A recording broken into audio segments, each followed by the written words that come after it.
Il y a une question qui divise depuis des années et qui a récemment recommencé à faire débat. Le jeu vidéo est-il un art? Avant même de trancher, il faut poser une question essentielle. C'est quoi l'art? Et là, bonne chance, parce qu'il n'existe pas une définition universelle, il y en a des dizaines. Chez les Grecs, Platon parlait d'art comme imitation. Pour lui, une œuvre devait refléter le réel. Plus tard, Aristote nuancera cette idée, en y voyant aussi un moyen de provoquer des émotions, ce qu'il appellera la catharsis. Encore aujourd'hui, beaucoup de gens d'ailleurs définissent l'art de cette manière. À la Renaissance, on valorise la maîtrise technique, la perspective. L'art devient une quête du beau idéal, du bien fait. Au XVIIIe siècle, Kant propose une idée qui marquera durablement la pensée occidentale. L'art doit être désintéressé, il ne sert à rien, et c'est justement ça qui lui donne sa valeur. Une œuvre, c'est quelque chose qu'on contemple pour soi, sans attente, sans utilité, sans fonction pratique. Puis au XIXe siècle, les romantiques cassent tout ça. Pour eux, l'art, ce n'est pas une question de règles ou de goût, c'est l'expression d'une subjectivité, d'une vision du monde, même imparfaite. On pense à Delacroix, à Baudelaire, à tous ceux qui ont fait de l'art un cri, une confession. Et au XXe siècle, tout change encore. Un urinoir devient une œuvre d'art avec Duchamp et avec Warhol une boîte de soupe.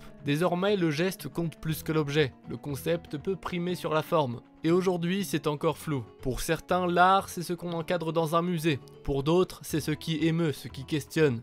Il n'y a pas une seule définition de l'art, il y en a une dizaine, et parfois contradictoires. Alors quand on se demande si le jeu vidéo est un art, ce qui divise en réalité, c'est la définition d'art elle-même. Donc quand quelqu'un dit que le jeu vidéo n'est pas un art, la question à lui poser c'est quelle est sa définition de l'art. Parce que si l'art ce n'est pas un format figé, mais une manière de créer quelque chose de sincère, d'émouvant et de marquant, alors le jeu vidéo a totalement sa place.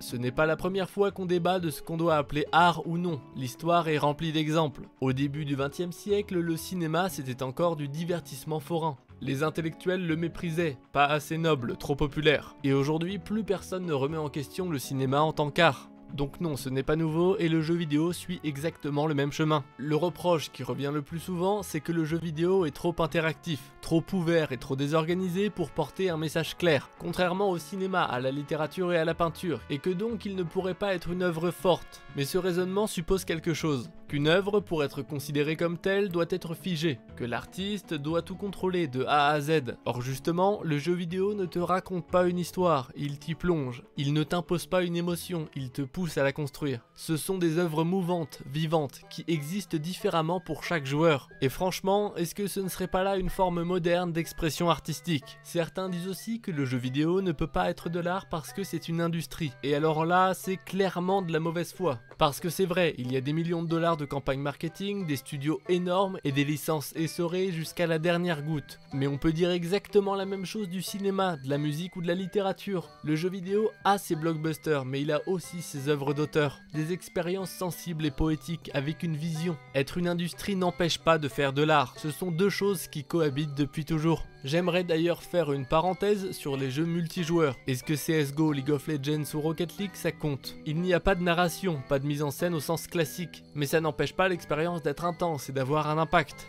Et au fond, si l'art peut être une expérience collective, alors un raid dans WoW, ça dit quelque chose. Sur le lien, sur l'humain, sur le jeu comme rituel. Mais je vais être honnête, ce n'est pas ce pan-là du jeu vidéo que je défends en tant qu'art. Le débat pourrait aussi s'étendre là-dessus, mais c'est déjà bien assez complexe de faire tenir un sujet comme ça dans une vidéo de 10 minutes. Pour revenir sur les arguments contre le jeu vidéo en tant qu'art, il y a l'argument de l'âge. Le jeu vidéo serait trop jeune, pas encore mature, il n'aurait pas encore produit ses chefs-d'œuvre, ses grands courants, ses génies incontestés. Mais là encore, je pense que c'est faux. Des jeux comme Undertale, The Last of Us ou Outer Wilds sont déjà étudiés dans des thèses, cités en exemple, analysés par des chercheurs. Le musée d'art moderne de New York expose des jeux vidéo, le Smithsonian aussi. Des créateurs comme Shigeru Miyamoto ont été décorés à l'ordre des arts et des lettres. Le jeu vidéo n'est pas en devenir, il est déjà là depuis des dizaines d'années et est ancré dans la culture populaire. Alors oui, le jeu vidéo ne rentre pas dans les cases de toutes les définitions, et de par son aspect interactif, il n'est effectivement pas un art comme les autres. Mais c'est peut-être précisément pour ça qu'il mérite d'être reconnu comme tel. C'est ça qui rend le jeu vidéo si unique. Ce n'est pas juste une histoire qu'on te raconte, c'est une histoire que tu construis. Et c'est peut-être le jeu vidéo qui forcera l'art à changer encore une fois sa définition, en créant un langage neuf qu'aucun autre art n'a encore su proposer. Est-ce qu'on a déjà vu un film où le spectateur décide de tuer ou non un personnage, et où le film change en morale et en profondeur selon ce choix? Dans les jeux vidéo, ce genre de mécanique existe depuis toujours, et elles ne servent pas juste à faire plusieurs fins. fin, mais à créer du sens. Et si les jeux vidéo sont capables de provoquer des expériences aussi fortes et aussi intimes, c'est aussi parce qu'ils mobilisent plusieurs disciplines artistiques à la fois.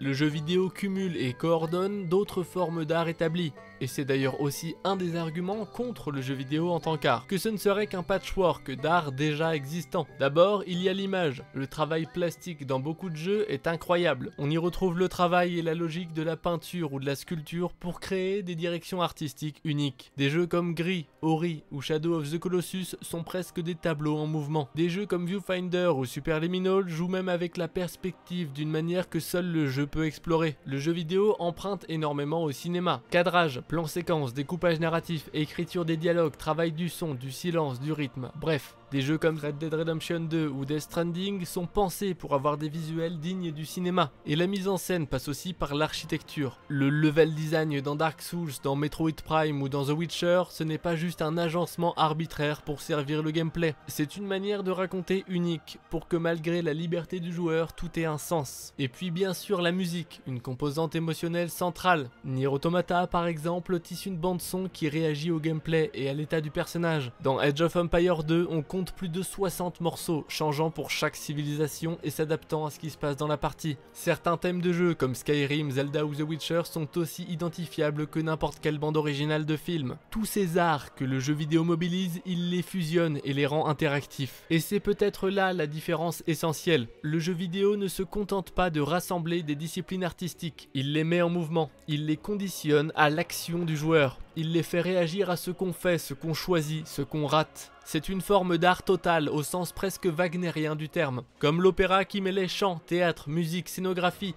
mais avec une couche en plus, l'interaction. Elle est l'élément central qui transforme tout. Comme si on avait pris tous les langages de l'art et qu'on vous les avait confiés à vous. Joueur, le jeu vidéo ne se contente pas de te transmettre un message. Il te met en situation pour que tu l'éprouves et le ressentes. Alors oui, certains jeux sont répétitifs, bourrés de mécaniques commerciales sans aucune ambition artistique. Mais l'existence d'un art ne dépend pas de ses pires exemples, elle se justifie par ses sommets. Et aujourd'hui, le jeu vidéo a déjà ses chefs-d'œuvre. Il a ses auteurs, ses écoles, ses esthétiques et ses langages. Alors au final, le jeu vidéo est-il un art ? Peut-être qu'on n'arrivera jamais à se mettre d'accord sur cette question, et peut-être que ce n'est pas si important. Pourquoi vouloir à tout prix que le jeu vidéo soit validé comme art par des institutions, des musées et des critiques? Est-ce que ça changerait quelque chose à ce qu'il nous fait vivre? Le jeu vidéo vit déjà comme un art. Il inspire d'autres médiums, crée des ponts avec le cinéma, la littérature et la musique. Alors pourquoi demander la permission? Pourquoi attendre qu'on le mette dans un cadre officiel? Peut-être que la vraie force du jeu vidéo, c'est justement de ne pas entrer dans les cases,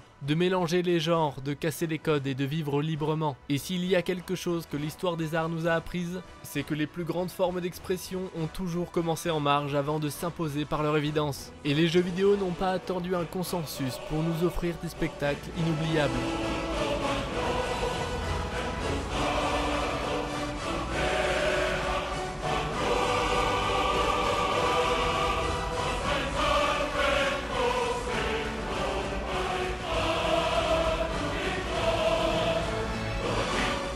J'espère que la vidéo vous aura plu, si c'est le cas n'oubliez pas de liker et vous abonner pour ne rien manquer. Donnez-moi en commentaire votre avis sur le sujet car il y a encore sûrement beaucoup de choses à dire et on se retrouve bientôt pour une prochaine vidéo.